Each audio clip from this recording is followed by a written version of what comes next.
Boomsday, 2007, a satirical novel penned by Christopher Buckley, takes inspiration from Jonathan Swift's classic 18th-century satire, A Modest Proposal. In Swift's work, a solution to famine involved the poor selling their babies to the wealthy as a source of food.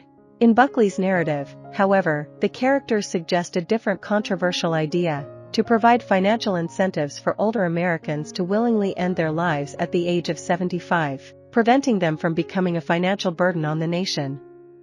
The story kicks off with a future prologue where a group of young people attacks a retirement home, inscribing the message "Boomsday Now" on the golf course.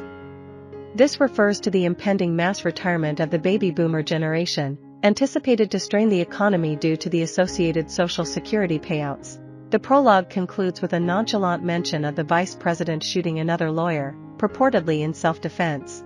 The narrative then introduces Cassandra Devine, a daytime media trainer for executives and a blogger in her free time, emphasizing the imminent economic crisis of Boomsday. Cass is portrayed as dedicated, with her professional and blogging commitments dominating her life. The story then shifts back 12 years to a teenage Cass, accepted into Yale University, only to discover that her father, Frank, used her 529 account for his business. Facing financial challenges, her father suggests military service to fund her education.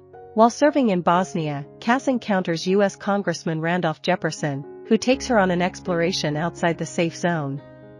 They face an attack, resulting in Jefferson losing a leg and earning hero status. Guilt-ridden, Jefferson secures a job for Cass. Returning to the present, Cass, now romantically involved with Jefferson, refines and publishes her modest proposal advocating for voluntary suicide at age 75 for the boomer generation to avert economic repercussions. Cass intends this proposal as a provocative means to stimulate debate, not as a serious recommendation. Surprisingly, the notion of voluntary transitioning gains traction, and Jefferson, now a U.S. Senator, convinces the president to establish a special commission to explore its feasibility. President Peachum finds herself struggling in a re-election campaign that takes a downturn, much to Cass's surprise. She discovers that her own father, now a wealthy CEO thanks to his company that erases negative search engine results, is contributing to Peachum's campaign troubles. The president is also backed by the fundamentalist preacher Gideon Payne, who intertwines the political landscape with his strong pro-life stance and opposition to euthanasia. As the concept of voluntary transition gains popularity, leading to protests against senior citizens, Senator Jefferson seizes the opportunity to use the issue for his White House bid, with support from Cass's employer, Terry Tucker.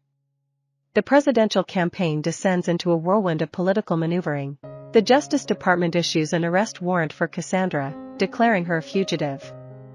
Violent protests erupt as younger generations demonstrate in favor of voluntary transition.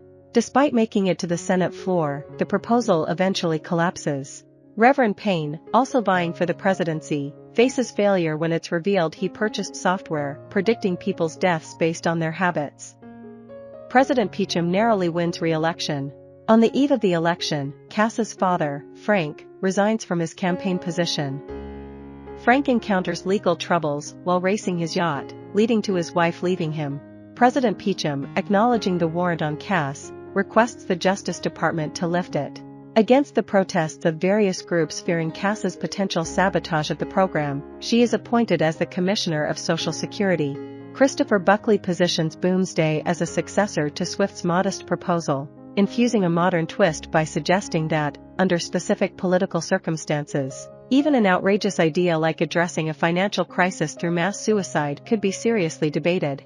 Unlike Swift's essay format, Buckley employs a novel structure to deliver these ideas, allowing for both humorous and incisive commentary that undermines both sides of the debate.